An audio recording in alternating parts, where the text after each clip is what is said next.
सिक्कों से भरे मटके यहाँ क्या कर रहे हैं?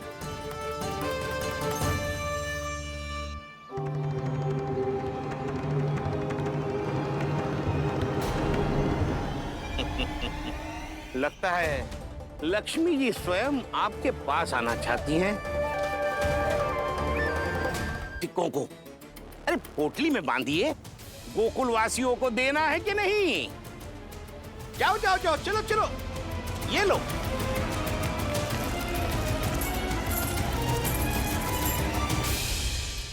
अवसर का लाभ उठाने को लोभ ना कहते, पर अवसर यदि हाथ आए और हम उसे गवा दे, इसे मूर्खता अवश्य कहते हैं। गोकुलवासी आपके साथ व्यापार नहीं करेंगे।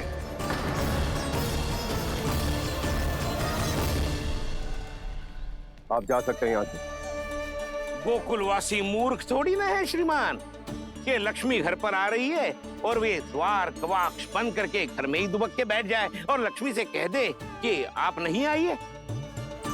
ये अच्छी तरह जानते हैं श्रीमान कि धन इनका जीवन बदल सकता है।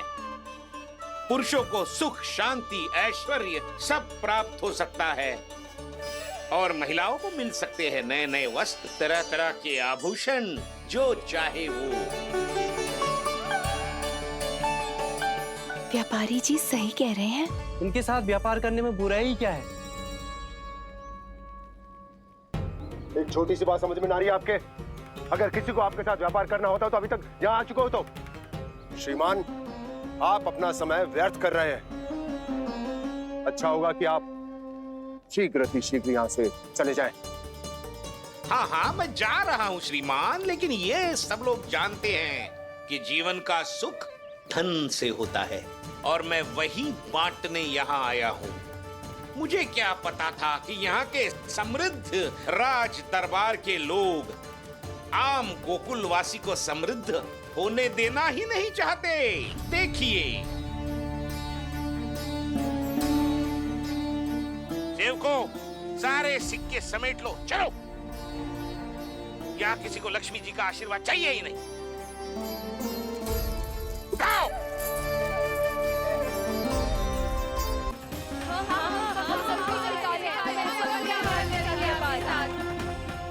देखिए, ऐसा मत कीजिए। आप इस दूध की बातों में मत आइए, इसका जाल है। जाल ना, जे अवसर है। लाओ व्यापारी जी अग्रिम धनराशि। इतनी आसानी से नहीं देवी जी। आप सब लोग अपना निर्णय बार बार बदल रहे हो। मेरी सिक्कों की पोटली लेने के बाद अगर आपने अपना निर्णय बदल लिया तो? ना ना, हमारा निर्णय अब अटल है व्यापारी जी, अब ना बदलेगो जे। मैं कैसे मान लूं? कहीं जी हमारे साथ व्यापार करने से मना ना कर दे। कछु भी करके इन्हें विश्वास दिलाना पड़ेगा। हमने एक बार कह दिया तो अब हम पीछे ना हटेंगे व्यापारी जी। आप जो बोलेंगे हम वो करने को तैयार है। तो फिर लीजिए अपने आराध्य श्री नारायण के नाम की शपथ। आज से जितना भी दूध, दही, घी, माखन आपके यहाँ उत्पन्न होगा, वो आप सिर्फ मुझे और केवल मुझे ही देंगे। नहीं सुलक्षणा, मैं श्री नारायण को साक्षी मानकर जब प्रण लेती हूँ कि आज से जितना भी दूध, दही, माखन मैं बनाऊंगी वो केवल आपको ही दूंगी।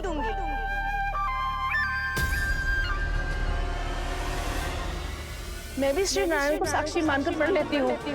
मैं भी प्रण लेती हूँ।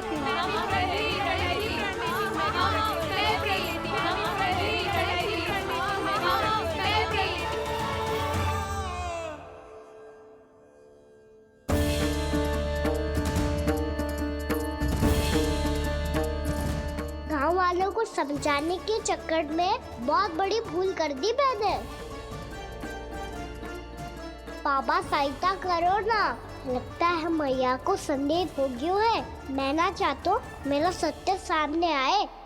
बाबा!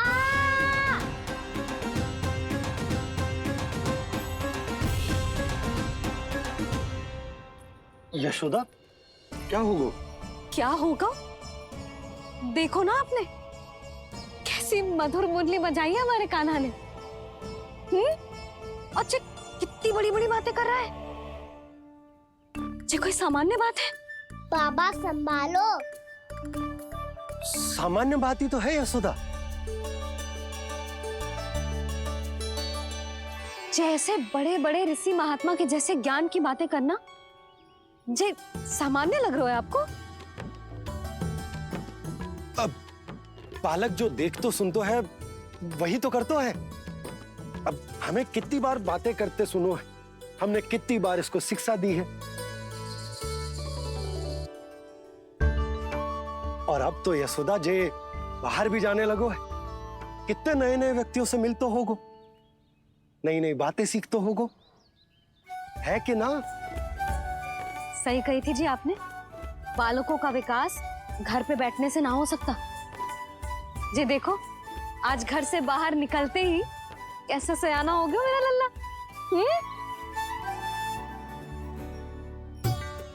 इन सब की तो मत ही मारी गई है, जो मेरे इतने समझदार लल्ला को माखन चोर बनाने पे तुली हुई है सबकी सब। क्यों रे, इतनी शीघ्र इतनी बड़ी बड़ी बातें करने लगो तू? बड़ा भी तो हो रहा हूँ मैया। बहुत बड़ा हो गया है ना तू। अब चल घर चल के मुझे बता और क्या क्या सीखा है तूने? तू तो बचको का ना, पर इन गांव वालों का क्या होगा?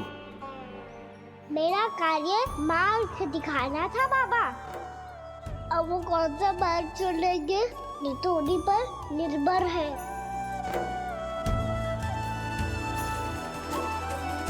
पहले आपने समझाओ, फिर मैंने समझाओ, अब तो कान्हा ने भी प्रवचन दे दियो। आशा है अब उनके समझ में आ जाएगी। किसी को कछु समझ में ना आए बहू। उस दूर के सिक्कों की खनक ने सबको अंधा और बहरा बना दिया। सबने श्री नारायण के नाम का प्रण लेकर उसे वचन दी थी। अब से अपना सारा दूध, दही, माखन सब कुछ केवल और केवल उस व्यापारी को ही देंगे। जिन्हें मैया भी नहीं समझा पाया। जी मैंने ना चुराया है, वो आया था। मूर्ख समझती है मुझे? तेरे मुख पे लगा माखन सारी कथा कह रही है।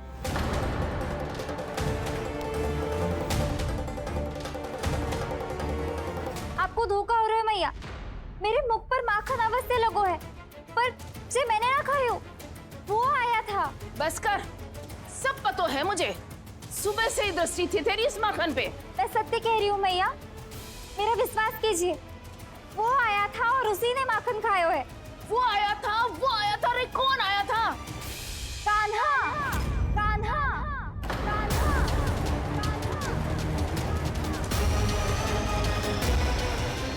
देखो मैं क्या लाई हूँ। इसके लिए पकड़े जाने का संकट क्यों उठाया तुमने? तू ही तो कहता है कि लोग कभी ना करना चाहिए। अरे ये मेरे लिए थोड़ी ना है, ये हमारी टोली के लिए, हमारे सदस्य के लिए है। काहे भगवान महाराज?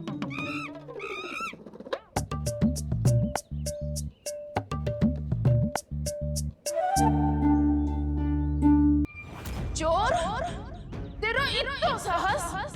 मेरी आंखों के सामने तुमने माखन चुराया। कान्हा, कहीं जानकी और सावित्री सत्य तो ना कह रही थी? नाना मैया, जी मैंने ना चुराया है, वो आया था। मूर्ख समझती है मुझे? तेरे मुख पे लगा माखन सारी कथा कह रही है।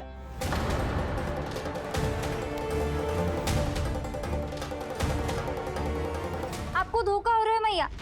मेरे मुख पर माखन अवश्य लगो है, पर जे मैंने ना खायो, वो आया था। बस कर, सब पता है मुझे। सुबह से ही दृष्टि थी तेरी इस माखन पे। मैं सत्य कह रही हूँ मैया, मेरा विश्वास कीजिए। वो आया था और उसी ने माखन खायो है। वो आया था, वो आया था। अरे कौन आया था? कान्हा, कान्हा, कान्हा।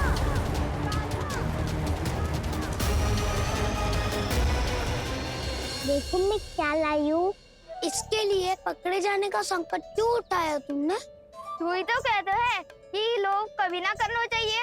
अरे ये मेरे लिए थोड़ी ना है, ये हमारी टोली के लिए, हमारे सदस्य के लिए है। काहे भगवान महाराज?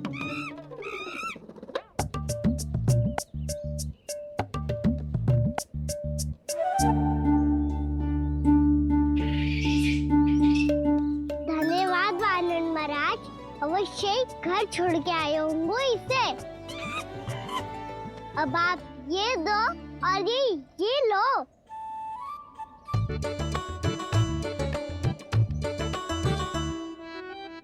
ये तो बहुत बुद्धिमान वानर है। बाल बराबर बज गया तो तनिक और मैंने बुझा था तो बहुत कुटाई हो जाती। आपको शीघ्र ही कुछ करना होगा। सुलक्षणा चाची स्त्रियों की टोली बनाकर उस व्यापारी को अपना वचन देने निकल चुकी हैं। मैंने कहा था ना, सूर्यास्त होने से पहले आएंगे, सब आएंगे। क्या होगा वो तुम सबको? हाँ, कोई भी कछु समझने को तैयार ही ना है। वहां वो सुलक्षणा से सभी के साथ उस व्यापारी को वचन देने जा रही है, और यहाँ तुम दोनों मेरे लल्ला पर, गोकुल के राजकुमार पर माखन चोरी का आरोप लगा रही हो। नारायण ही जाने अब क्या होगा गोकुल की स्त्रियों का। नारायण ही जाने अब क्या होगा गोकुल की स्त्रियों का। क्या हुआ प्रभु? किस सोच में डूब गए आप? कुछ कीजिए ना।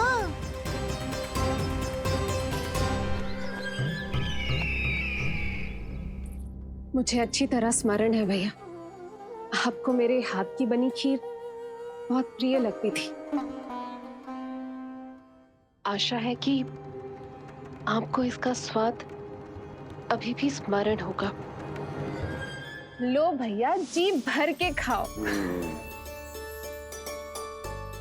ऐसी मिठास तो ना गुड़ ने सीखी है ना मधु को पता है। अद्भुत, अद्भुत देवकी, अद्भुत। तेरी इस खीर के लिए तो पूरे विश्व से युद्ध कर सकता है कंस। वहां क्यों खड़ी है? खिला बहन।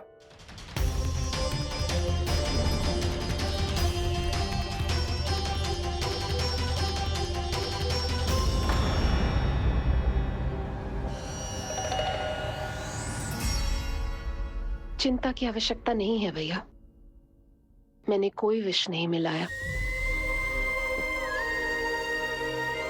नहीं, खिला।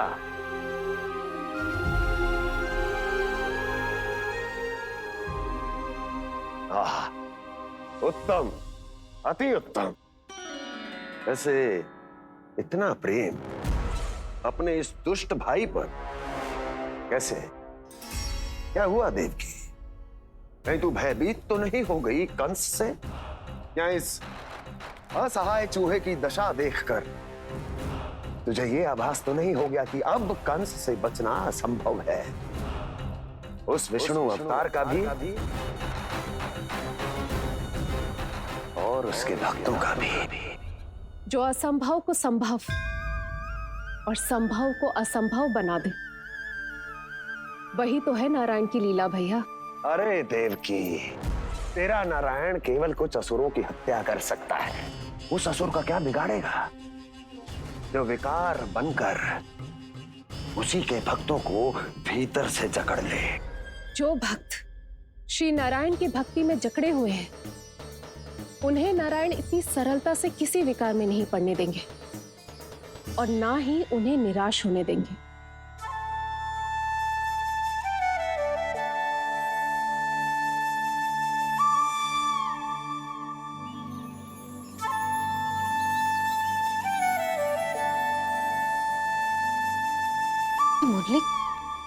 मुरली की धुन।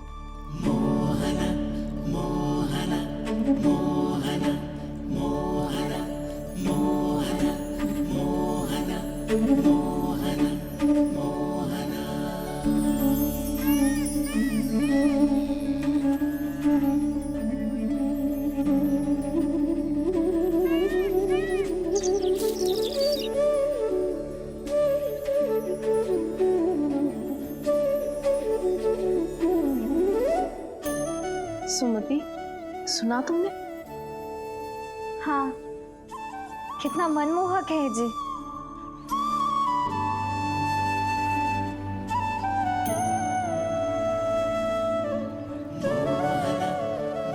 कान्हा,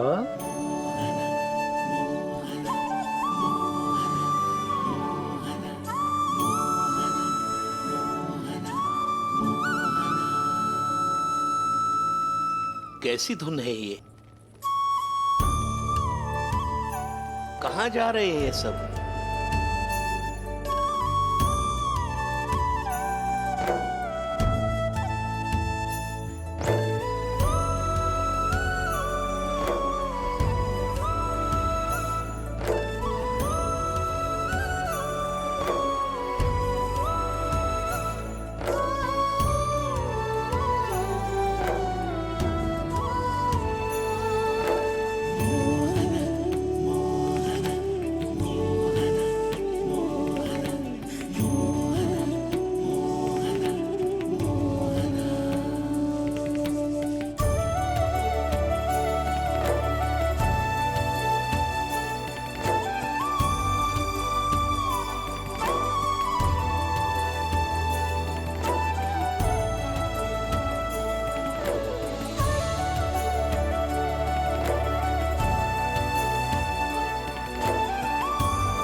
खीर तो केवल माध्यम था भैया।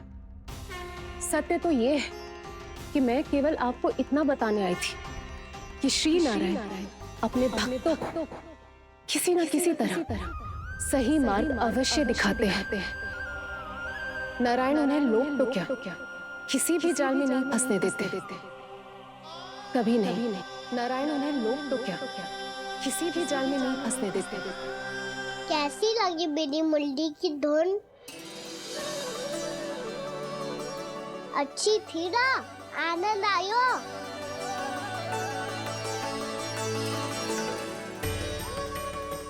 सच्ची में कान्हा, बहुत आनंद आया। मुरली बजाना कहाँ से सीखा तूने? सच्ची तन मन पूरी तरह प्रफुल्लित हो गो है चाची। जैसे सब कुछ मिल गया। तो फिर किस वस्तु के पीछे भाग रहे हो आप सब? सब तो है आपके पास। सुख, स्वाद, समृद्धि, फिर संतुष्टि क्यों ना है?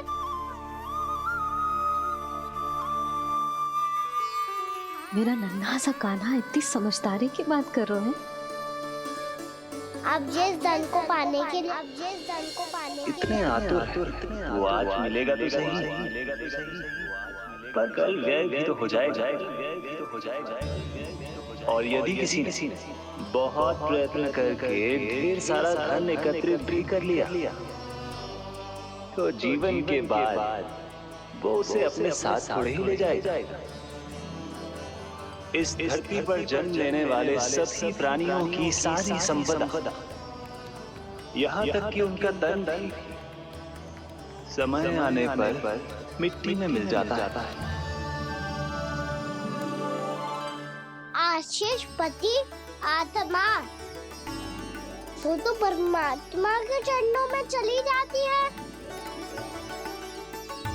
मैया भी यही है, स्वयं पे नियंत्रण पाना पड़ेगा।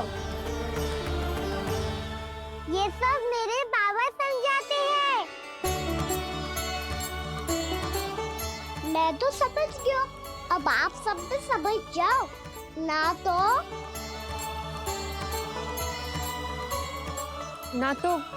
क्या कान्हा? ना तो लोक का राक्षस जकड़ लेगा। सब झटक लूंगा।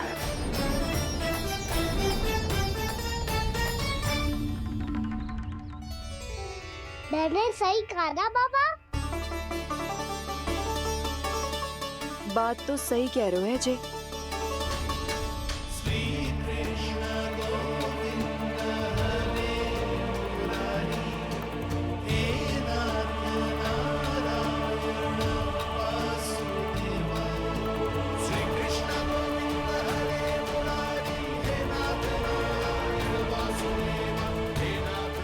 बस अब ये उस मार्ग पर चले जो प्रभु ने इन्हें दिखाया है, संतुष्टि का मार्ग।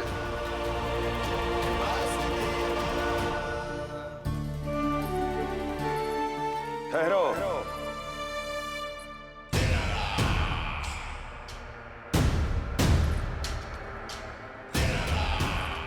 तो तेरे कहने का अर्थ यह है कि तेरा नारायण अपने भक्तों को मार्ग दिखाएगा और वो गोकुलवासी मेरे षड्यंत्र से बच जाएंगे।